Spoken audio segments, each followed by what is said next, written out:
Shalom, salam sejahtera bagi kita semua, Bapak Ibu yang dikasihi Tuhan, dimanapun kita berada. Pada saat ini kita akan mendengarkan kebenaran firman Tuhan dalam ibadah rumah tangga. Akan tetapi kita menyatukan hati kita bersatu dalam doa. Damai sejahtera Allah yang melampaui segala akal, itulah akan memelihara hati dan pikiranmu dalam Kristus Yesus Tuhan kita. Berfirmanlah Engkau ya Tuhan, kami sudah siap mendengarkannya. Amin. Bapak Ibu yang dikasihi Tuhan kita Yesus Kristus, adapun kebenaran firman Tuhan yang akan kita dengarkan pada saat ini tertulis dalam kitab Injil Matius pasal 21 ayat pertama sampai dengan ayat ke-9. Demikian firman Tuhan. Mari kita baca secara bersama-sama. Ketika Yesus dan murid-muridnya telah dekat Yerusalem dan tiba di Betfage yang terletak di Bukit Zaitun, Yesus menyuruh 2 orang muridnya dengan pesan, "Pergilah ke kampung yang di depanmu itu, dan di situ kamu akan segera menemukan seekor keledai betina tertambat dan anaknya ada dekatnya. Lepaskanlah keledai itu dan bawalah keduanya kepadaku. Dan jikalau ada orang menegur kamu, katakanlah Tuhan memerlukannya, ia akan segera mengembalikannya." Hal itu terjadi supaya genaplah firman yang disampaikan oleh Nabi. "Katakanlah kepada putri Sion, lihat rajamu datang kepadamu, ia lemah lembut dan mengendarai seekor keledai beban yang mudah." Maka pergilah murid-murid itu dan berbuat seperti yang ditugaskan Yesus kepada mereka. Mereka membawa keledai betina itu bersama anaknya, lalu mengelasinya dengan pakaian mereka, dan Yesus pun naik ke atasnya. Orang banyak yang sangat besar jumlahnya menghamparkan pakaiannya di jalan. Ada pula yang memotong ranting-ranting dari pohon-pohon dan menyebarkannya di jalan. Dan orang banyak yang berjalan di depan Yesus dan yang mengikutinya dari belakang berseru katanya, "Hosana bagi anak Daud, diberkatilah dia yang datang dalam nama Tuhan. Hosana di tempat yang tinggi." Demikian firman Tuhan. Bapak Ibu yang dikasihi oleh Tuhan kita Yesus Kristus, tanggal 20 Maret tahun 2022, salah satu momen bersejarah bagi Indonesia, di mana pada saat itu dilaksanakan perlombaan motor GP yang dilaksanakan di sirkuit Mandalika secara internasional. Tentu perayaan itu sangat meriah. Akan tetapi jauh sebelum hal itu dilaksanakan, berbagai persiapan dilakukan oleh negara kita. Bagaimana ketika nanti para tamu yang dari mancanegara datang, mereka tidak kecewa, dikebut terus dan memberikan yang terbaik. Dan hasilnya memang ada kepuasan tersendiri ketika pelaksanaan itu usai dilakukan. Nah, dalam kebenaran firman Tuhan yang sampai kepada kita pada saat ini, bagaimana persiapan-persiapan yang dilakukan banyak orang ketika Yesus datang ingin memasuki Yerusalem. Berbagai persiapan dilakukan orang. Berbondong-bondong orang menyambutnya, bersukacita semua orang menyanyikan lagu Hosana. Bahkan ketika para murid juga disuruh untuk mengambil seekor keledai betina yang punya juga dengan sukacita memberikannya. Nah, persiapan-persiapan yang dilakukan oleh banyak orang dalam menyambut Yesus itu merupakan sebuah pemikiran, sebuah keyakinan, bahkan akan ada sebuah kemenangan yang akan mereka peroleh. Karena pada saat itu orang-orang Yerusalem, orang-orang Yahudi, mereka bosan dijajah oleh orang Romawi. Mereka sudah muak untuk memberikan pajak kepada orang Romawi. Maka mereka ingin menjadikan seseorang menjadi figur. Dan figur yang mereka pikirkan adalah yaitu Yesus yang dari Nazaret. Hal itu terjadi seperti yang dinubuatkan sebelumnya dalam kitab Perjanjian Lama.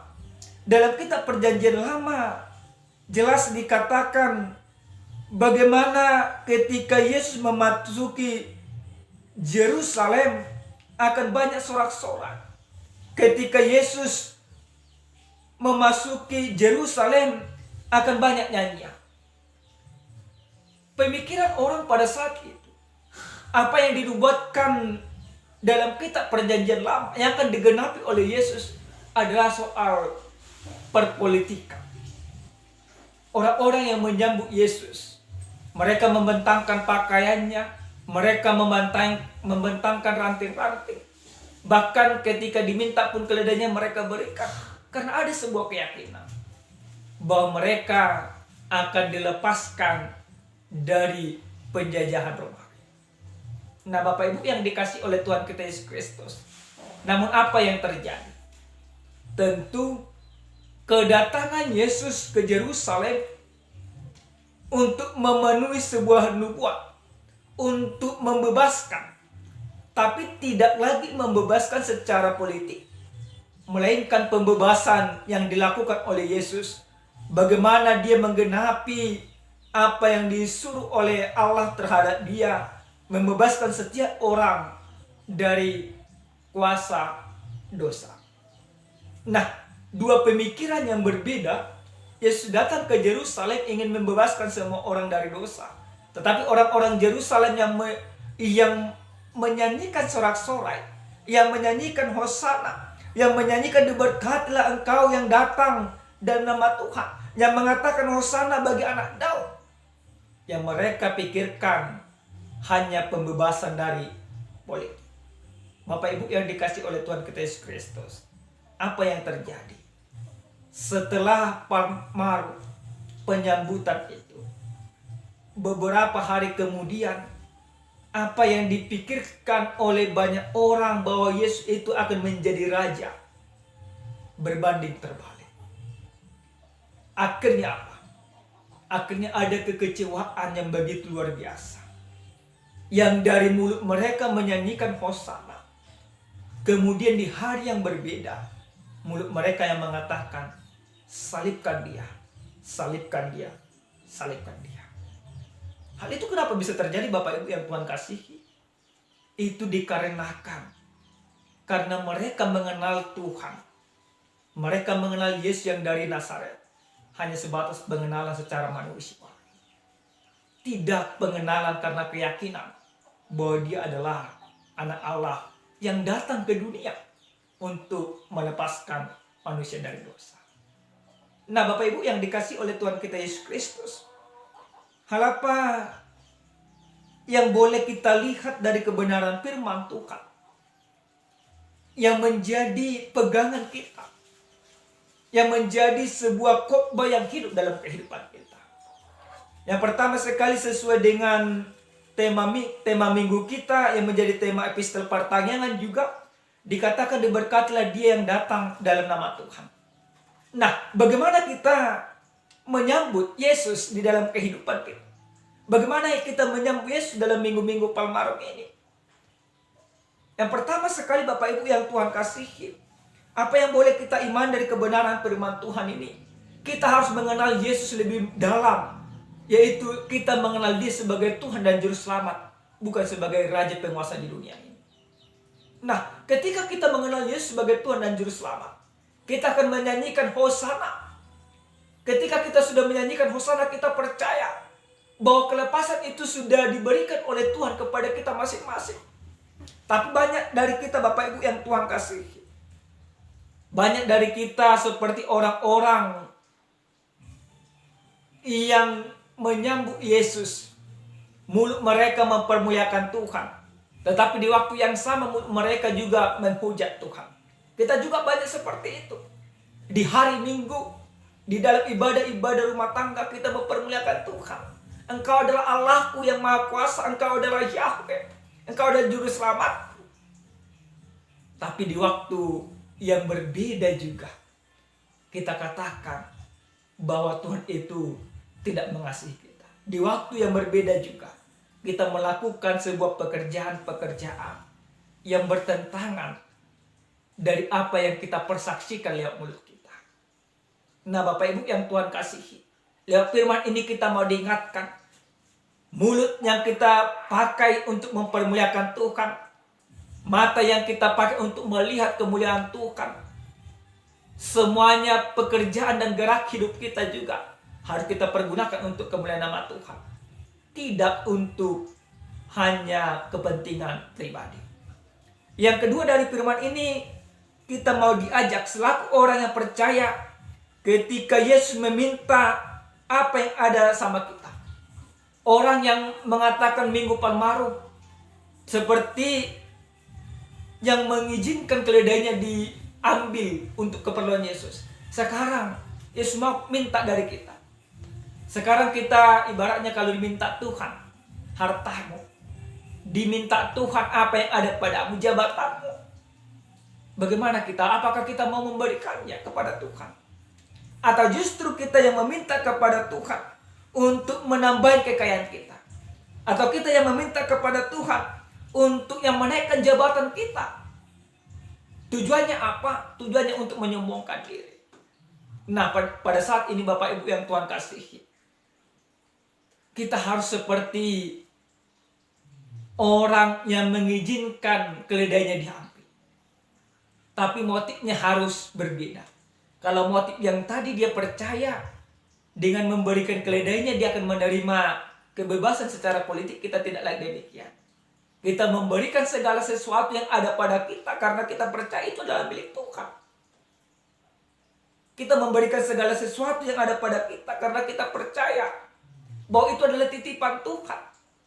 Kita memberikan segala sesuatu yang ada pada kita karena kita percaya. Itu cara kita mempermuliakan Tuhan. Jadi Bapak Ibu yang Tuhan kasihi, ketika kita punya jabatan, ketika kita punya harta, Tuhan minta itu untuk pekerjaan Tuhan, maka berikan Bapak Ibu yang Tuhan kasihi. Jangan katakan tunggu dulu Tuhan. Tapi kita akan katakan, Engkau yang memberikannya, Engkau juga yang mengambilnya. Termulialah Tuhan. Seperti apa yang dikatakan oleh Ayub. Nah, yang berikut Bapak Ibu yang Tuhan kasihi, lewat firman ini kita mau diingatkan bagaimana orang-orang percaya itu menyambut Tuhan di dalam kehidupannya. Dalam minggu-minggu Palmarum ini kita mau diajak untuk melakukan persiapan-persiapan dalam menyambut Tuhan. Sebentar lagi kita akan memperingati kematian Yesus Kristus Jumat Agung. Bagaimana dia mau mati untuk kita. Bagaimana dia mengorbankan dirinya untuk kita. Bagaimana dia menyalibkan, menggantikan kita tergantung di kayu salib. Nah, kita harus menyambut itu. Dalam Minggu Palmarum ini, dalam epistel ini, kita mau diajak. Tidak lagi kita hanya mempersiapkan pakaian kita bentangkan. Tetapi yang kita persiapkan adalah bagaimana jiwa kita, bagaimana iman kita. Tetap percaya kepada Tuhan. Bagaimana kehidupan kita. Tetap berkenan di hadapan Tuhan. Mari kita sambut dia. Kita sambut dia di dalam kehidupan kita. Kita sambut dia di dalam segala pekerjaan kita.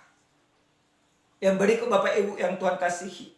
Dari firman ini kita mau diingatkan bagaimana setiap orang yang percaya bersuka cita karena Tuhan yang diberkati oleh Allah, karena Yesus yang datang dalam nama Tuhan menjadi penyelamat kita satu-satunya. Maka kita harus bersuka cita dalam kehidupan. Seperti ada cerita Bapak Ibu yang Tuhan kasihi. Ada dua orang bersahabat. Satu orang sahabatnya ini ingin menjadi bupati. Maka sahabatnya ini diharapkan untuk menjadi tim sukses. Semua persiapan mereka lakukan demi memenangkan yang ingin menjadi calon bupati. pesta dilakukan, mengajak orang dilakukan, dan lain sebagainya. Tapi ketika hari H terjadi, yang ingin mencalonkan diri menjadi bupati tidak terpilih menjadi bupati. Dia kalah dari pesaingnya. Nah, di hari yang berbeda, kawannya ini yang menjadi tim sukses karena dia punya impian ketika nanti dia menjadi bupati, dia akan menjadi orang kepercayaannya. Di hari yang berbeda, ketika kawannya ini kalah, dia berbalik arah. Dia akan mendukung yang menang ini. Dia memburuk-burukkan yang kalah ini. Nah, Bapak Ibu yang Tuhan kasihi, dalam keberimanan orang Kristen juga demikian. Sering sekali ketika kita bertuhan, mempermuliakan Tuhan, kita menginginkan segala berkat datang ke dalam kehidupan kita, berkat kekayaan. Namun hal itu tidak terjadi. Nah, di waktu yang sama kita katakan tidak benar Tuhan itu. Kita meninggalkan ibadah kita, akhirnya meninggalkan persekutuan kita, dan masih banyak lagi. Tetapi lewat firman ini kita mau diingatkan, kalau kita katakan termulialah Tuhan, hari ini kita katakan itu, besok juga kita katakan, sampai selama kita hidup, kita harus katakan, diberkatilah Tuhan yang sudah menebusku, diberkatilah aku yang sudah ditebus oleh Tuhan, dan aku akan mempermuliakan Tuhanku selama aku hidup. Amin. Kita bersatu dalam doa.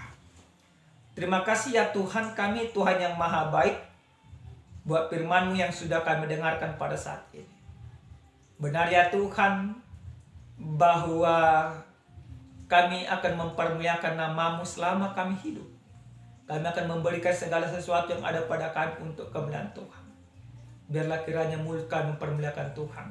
Pekerjaan kami juga menunjukkan bahwa Tuhan ada di dalam kami dan kami ada dalam Tuhan. Terima kasih Tuhan. Dalam nama Yesus kami berdoa. Amin. Shalom, salam sehat, Tuhan memberkati kita.